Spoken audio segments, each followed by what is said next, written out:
You ever have a day that just detonates before your coffee's even cold? Because let me tell you, nothing will wake you up faster than the sound of your entire retirement dream getting dragged off your property while you're still in your pajamas.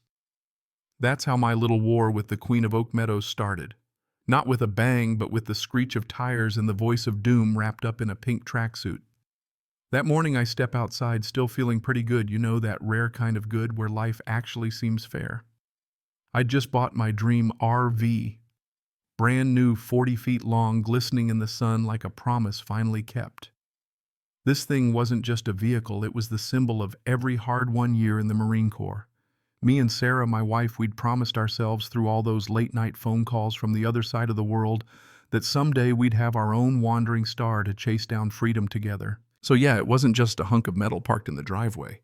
It was everything. Then came Karen. And not the meme version, the real thing. Arms crossed, face locked into this smirk like she'd just won the lottery helmet of bleached blonde hair that could stop a bullet and a clipboard that might as well have been a royal decree. "That's a recreational vehicle, not a permanent fixture, Mr. Miller," she trilled so sweet you could feel your teeth rotting. "Your driveway isn't a campground." I didn't even get a chance to say good morning before she launched into her script about covenants, property values, and I kid you not, the risk of turning our street into a transient camp. I guess my retirement was just a little too visible for her tastes. When I realized what had just happened, that she'd called a tow truck right under my nose while I was inside getting Sarah's coffee, there was this cold, hard knot in my chest. The kind you get when you're outnumbered but not out. I asked her as calmly as I could if she really just had my RV towed from my own driveway. She didn't even blink. She tapped her clipboard, quoted some section and subsection of the bylaws, and then handed me a bill $300 for the privilege of having my property stolen, plus towing, storage, and whatever else her little kingdom could dream up.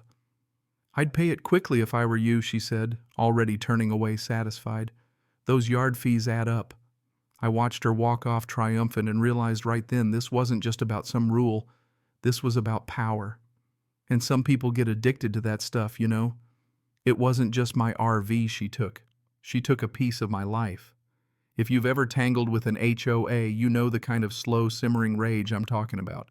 The kind that doesn't burn itself out, it just sits there quietly, sharpening its teeth. Sarah came out, her face, pale dish towel still in her hand. "Jack, where's the wandering star?" she asked. The look in her eyes just about broke me. We'd waited so long for that freedom, and just like that it was gone. I tried to tell her it was a misunderstanding. I didn't believe it for a second. She didn't either. So what do you do when someone picks a fight on your home turf? You do recon. You don't let anger call the shots. That's just wasted energy. You settle in, get ice cold, and you plan. I went to my office, sat under the shadow of 30 years' worth of medals and commendations, and started what I called Operation Wandering Star. First phase, intelligence gathering. If Karen wanted a war, she was going to get one, just not the kind she was expecting. Now, you've never seen a more joyless stack of paper than the Oak Meadows HOA covenant.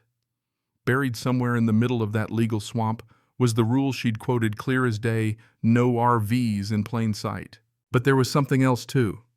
A little reference to a plat map, a line on a county document that said in so many words, "This is where our power stops." My driveway, turns out, was on the wrong side of that line for her. Technically, from about 10 feet past my garage door to the street where my RV was parked wasn't even under HOA control. All because years back, the developer had deeded the first chunk of every lot to the county for a utility easement. Karen, in all her glory, had overstepped her kingdom. Big time. Next morning, I'm at the county records department, not the HOA office. I walked out 2 hours later with 3 certified copies of the official plat map, feeling a weird kind of hunter's satisfaction. This was my first real smile in days. Karen's fortress had a hole in it, and I had the map to prove it. But here's the thing about power, it's never just about one person. I started talking to neighbors first, old Mr. Henderson across the street. Always thought he was just another retiree tending his flowers. But when I mentioned what happened, his whole posture changed. Turns out Karen fined him $25 last month because his garden hose was lime green instead of an earth tone. His wife, God rest her soul, had picked it out before she passed. He just paid the fine, not because he agreed, but because fighting back seemed hopeless. I heard the same story again and again, the Garcias with their plastic slide, Mrs. Gable and her wind chimes, all violations. Then I met Dave. Former Army captain, younger than me, but same scars from different wars. His sin, putting up a basketball hoop for his boys.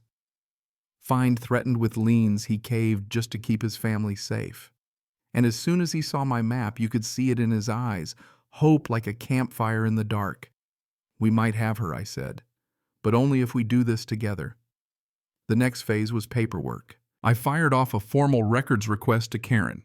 Not a nice email, a certified letter citing state statutes demanding HOA meeting minutes, budgets, and anything related to my RV. I sent a second letter to the tow company pointing out that they were now holding a stolen $400,000 vehicle. That tends to get people's attention. Those 2 weeks waiting for answers were agony, but also opportunity. I built an email group, started sharing what I found, gathered stories, allies, folks who'd spent years hiding in their own homes, suddenly feeling a surge of collective power. Dave stepped up, ready to canvass the whole neighborhood. We weren't just fighting for my RV anymore. We were fighting for all of us. Then Karen blinked. Well, not really. Her lawyer did. I got a cease and desist letter so full of threats and legalese you'd think I'd burned her house down. They accused me of harassment, claimed the plat map didn't matter, and get this, charged me $850 for the privilege of being threatened, tacking it onto my HOA account. I actually laughed when I read it. Because what that letter really was, an admission. In writing. She was scared. A day later, the tow company owner, Stan, called me up sounding like a man trying to keep his business off the news. Let's fix this, he pleaded. I told him fine, I'd drop my claim against him if he gave me a sworn affidavit detailing exactly who ordered the tow and handed over the signed work order. He agreed. Now Karen's dirty work was a matter of record and my binder was getting thicker by the day. But I knew I needed a lawyer. Not some big shot, but someone who understood a good old-fashioned stand for justice. Dave knew a guy, Ben Carter, runs a nonprofit for vets getting railroaded by HOAs and the like. Former JAG officer, sharp as a tack. When Ben saw my file, he actually grinned. Gunny, this is a work of art. Let's give her one last chance to walk away. We sent Karen a letter, returned my RV at her expense, apologized, dismiss all the fines. 72 hours to comply. She answered by doubling down, telling us to govern ourselves accordingly. That was the final straw. Ben said, we stop asking, we go get it. Not through a lawsuit, too slow, but with a police report. He told me to file for theft against her personally. And that's exactly what we did. The detective at the sheriff's office, Mike Rohr, went from skeptical to stunned as I laid out the evidence piece by piece. Bill of sale, plat map, the tow order, the lawyer's threats. So your HOA president had your RV towed off land she doesn't control and refuses to give it back. That's right, detective. Yeah. This isn't a civil case anymore.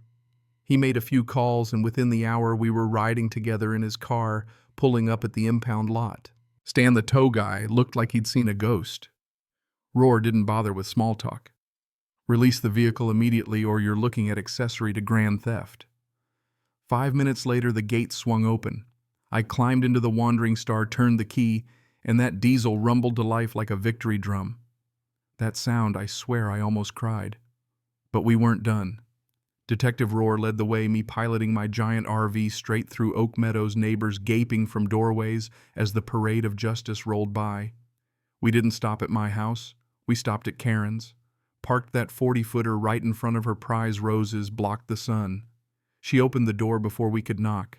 One look at me, the detective, and my RV, and her face went from shocked to furious to terrified in about 3 seconds flat. Rohr explained the situation, all business. She tried to bluster about bylaws. He shut her down, told her, the bylaws don't authorize grand theft, ma'am. Then he handed her his card. And oh, it was beautiful. Served her with a lawsuit notice from Ben's office right there on her own porch. Watching her shrink, realizing that the rules she'd used as a club had finally turned into a noose was... Honestly, I'll never forget it. I told the detective I think we're good for now. Walking away with half the neighborhood watching, I felt the kind of relief you don't get often in life. But here's the thing, beating Karen in court wasn't enough. The root of the problem was her power. So we got political. With Dave and Mr. Henderson and more neighbors joining, we gathered signatures for a recall vote. Karen fought back, of course, expensive letters, scare tactics, painting me as a troublemaker. We didn't fight back with words. We threw a neighborhood barbecue instead. Hot dogs, hamburgers, and the truth. I showed everyone the map. Mr. Henderson showed everyone the numbers, thousands spent on her brother-in-law's landscaping company legal fees for every time someone questioned her. It all came out. 2 weeks later, at the biggest meeting Oak Meadows ever saw, Karen tried to cling to power with a long speech about her sacrifices. When it was my turn, I kept it simple. This isn't about an RV. It's about respect. For the law, for each other, for ourselves. The vote wasn't even close. 112-8. Karen packed her things and left dethroned. Dave and Mr. Henderson took over the board, threw out the worst rules, fired the lawyers, and made sure the HOA insurance paid for every last dollar of my damages and legal fees. Karen had to pay a hefty fine, plead to a misdemeanor, and best part was banned from ever serving on a board again. The morning Sarah and I finally left in the Wandering Star, the whole neighborhood came out to wave us off. Mr. Henderson was watering his garden with that lime green hose, proud as a flag. The Garcia's kids played on their slide. Dave saluted me, said, "Send us a postcard, Gunny. You earned it." We pulled away free at last. Looking back, it wasn't just about a driveway or an RV or even one stubborn woman with a clipboard. It was about a community remembering it could stand up for itself. That no one, not even the pettiest tyrant with the loudest whistle, can win if the rest of us decide enough is enough. Sometimes justice is a parade down the middle of your street, your neighbors cheering, and a bully finally getting exactly what she deserves. So let me ask you this. Where's the line between keeping order and grabbing power? When does protecting the neighborhood become ruling it? And have you ever had to stand up to someone who thought the rules didn't apply to them? I'd love to hear your story. Share it. Argue it. Tell me where you'd draw the line. Because sometimes the fight isn't just about your own driveway, it's about everyone's right to be left in peace.